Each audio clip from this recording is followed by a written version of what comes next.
നമസ്കാരം.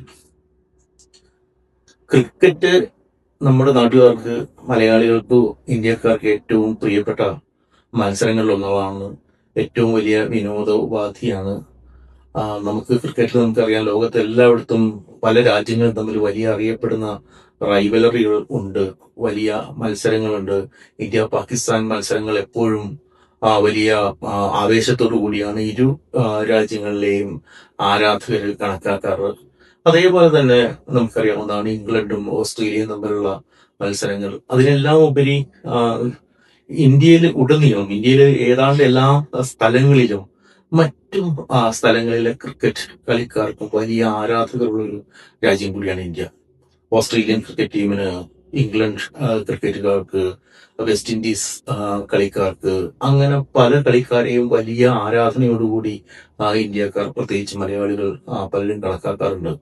നമ്മളെ സംബന്ധിച്ചിടത്തോളം ഇന്ത്യയും പാകിസ്ഥാനും തമ്മിലുള്ള മത്സരങ്ങൾ ഇന്ത്യൻ ആരാധകരെ സംബന്ധിച്ചിടത്തോളം വളരെ പ്രധാനവും, ഇന്ത്യ ജയിക്കണമെന്ന് ഓരോ ആരാധകരും കരുതുമ്പോൾ പോലും ഇമ്രാൻഖാനും വസീം അക്രവും വഖാർ യൂനിസും, എന്തിന് ഇന്ത്യക്കാരെ ഏറ്റവും കൂടുതൽ കളിയാക്കിയിട്ടുള്ള, പരിഹസിച്ചിട്ടുള്ള ജാവേദ് മിയാൻദാദ് അടക്കമുള്ള ആളുകളെ വളരെ സ്നേഹത്തോടെയും ബഹുമാനത്തോടെയുമാണ് ഇന്ത്യൻ ഒരു ക്രിക്കറ്റ് പ്രേമികൾ കണ്ടിട്ടുള്ളത്.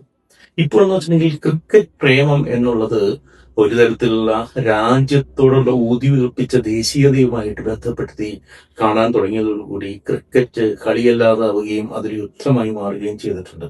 അത് ഏറ്റവും ദുഃഖകരമായിട്ടുള്ള കാര്യമാണ്. ഇപ്പൊ ഏഷ്യ കപ്പ് ചരിത്രത്തിൽ ഒരു ഒരു സ്പോർട്സ് എന്ന് പറഞ്ഞില്ലെങ്കിൽ ലോകത്തിലെ പരസ്പരം രാജ്യങ്ങളെ തമ്മിൽ ഇണക്കുന്ന, അല്ലെങ്കിൽ മുറിവുകൾ ഉണക്കാൻ ഉപയോഗിക്കുന്ന ഒരു വിനോദം എന്നതിനപ്പുറത്തേക്ക് ഇത് യുദ്ധങ്ങളുടെ ഒരു സ്ഥലമായി മാറുകയും ഇതൊരു ഊതിവീർപ്പിച്ച ദേശീയതയുടെ ഒരു പ്രകടനമായിട്ട് മാറുകയും ചെയ്തിട്ടുണ്ട്. നമുക്കറിയാവുന്നതാണ്, ലോകത്ത് എല്ലായിടത്തും ഇപ്പൊ ക്രിക്കറ്റ് കളി നടക്കുന്ന സമയത്ത് വിരാട് കോഹ്ലി ഇതേപോലെ പാകിസ്ഥാൻ ക്രിക്കറ്റ് കളിക്കാരുടെ ഏറ്റവും ജൂനിയർ ആയിട്ടുള്ള ആളുകളുടെ പോലും ഷൂസിന്റെ ലേസ് കെട്ടിക്കൊടുക്കുന്നത് നമ്മൾ കണ്ടിട്ടുണ്ട്. അതേപോലെ തന്നെ തിരിച്ച് ഇന്ത്യൻ കളിക്കാരുടെ നമ്മൾ വലിയ യുദ്ധത്തിൽ നടക്കുന്നു, വലിയ ഒരു ആവേശത്തിൽ ഇന്ത്യൻ ബാറ്റർമാർ പാകിസ്ഥാൻ ബൗളർമാരെ ആഞ്ഞ് പ്രഹരിച്ചുകൊണ്ടിരിക്കുന്ന സമയത്ത് തന്നെ ഷൂസിന്റെ ലേസ് അഴിച്ചു പോകുന്ന സമയത്തെല്ലാം ഓടി വന്ന് കെട്ടിക്കൊടുക്കുക, ഫീൽഡർമാര് അല്ലെങ്കിൽ ചിലപ്പോൾ ബൗളേഴ്സ് തന്നെ കെട്ടിക്കൊടുക്കുക എന്നുള്ളത്, അതൊക്കെ വളരെ സ്വാഭാവികമായിട്ട് നടന്നിട്ടുള്ള കാര്യങ്ങളാണ്. പരസ്പരം വീണുപോയ ആൾക്കാരെ എഴുന്നേൽപ്പിക്കുക. ക്രിക്കറ്റ് കളി കഴിഞ്ഞതിന് ശേഷം ധോണിയെ പോലുള്ള ആളുകളുടെ മുന്നിൽ കളി തോറ്റതിന് ശേഷം പാകിസ്ഥാനിലെ യങ് പ്ലെയേഴ്സ് ധോണിയുടെ ചുറ്റും കൂടി കളിയെ കുറിച്ചിട്ട് ഡിസ്കസ് ചെയ്യുന്ന, ഭയങ്കര ബഹുമാനത്തോടു കൂടി, വലിയ ആദരവോടുകൂടി ധോണിയെ കാണുന്നത് നമ്മൾ കണ്ടിട്ടുണ്ട്.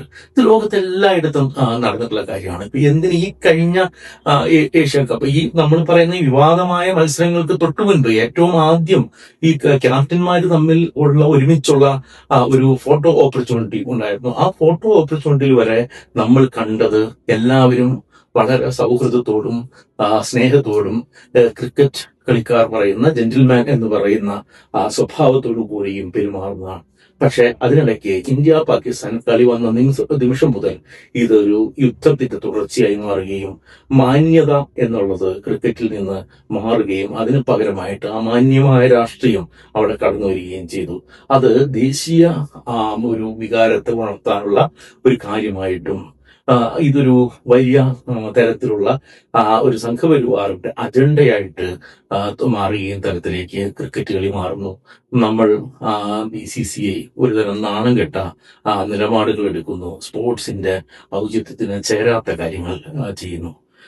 ഇന്ന് സോഷ്യൽ മീഡിയയിൽ ഒരു എഴുത്തുകാരനും ജേർണലിസ്റ്റും എല്ലാമായ അനൂപ് ഒരു കാര്യം എഴുതിയിട്ടുണ്ടായിരുന്നു. അനൂപ് ചന്ദ്രൻ ഒരു കാര്യം എഴുതിയിട്ടുണ്ടായിരുന്നു.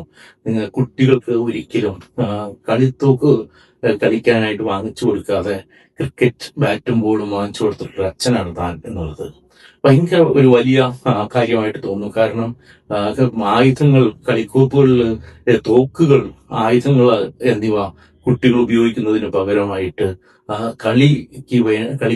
കളിക്കാൻ വേണ്ടിയുള്ള സാധനങ്ങൾ മേടിച്ചു കൊടുക്കുമ്പോൾ കുട്ടികൾ ശാരീരികവും മാനസികവുമായി ഉന്മേഷത്തിൽ വളരുകയും സ്പോർട്സ് എന്ന് പറയുന്നത് റൈവൽറിക്ക് എതിരായിട്ടുള്ള ഒരു കാര്യമായി മാറുകയും അതൊരു സമാധാനത്തിന്റെ കാര്യമായി മാറുകയും ചെയ്യുന്നു. നമ്മൾ എപ്പോഴും ഒരു ചരിത്രത്തിലെ ഒരു ഏറ്റവും വലിയ സ്പോർട്സ് ചരിത്രത്തിലെ ഒരു കറുത്ത അധ്യായമായിട്ട് കാണുന്നത് ജെസ്സി ഓവൻസിന് കൈകൊടുക്കാത്ത ഹിറ്റ്ലറുടെ ഒരു നടപടിയായിരുന്നു. ഒളിമ്പിക്സ് കാലത്ത്, ബെർലിൻ ഒളിമ്പിക്സ് സമയത്ത് ജെസ്സി ഓവൻസ് എന്ന് പറയുന്ന കറുത്ത വർഗ്ഗക്കാരന് കൈകൊടുക്കാൻ വിസമ്മതിച്ച അഡോൾഫ് ഹിറ്റ്ലർ.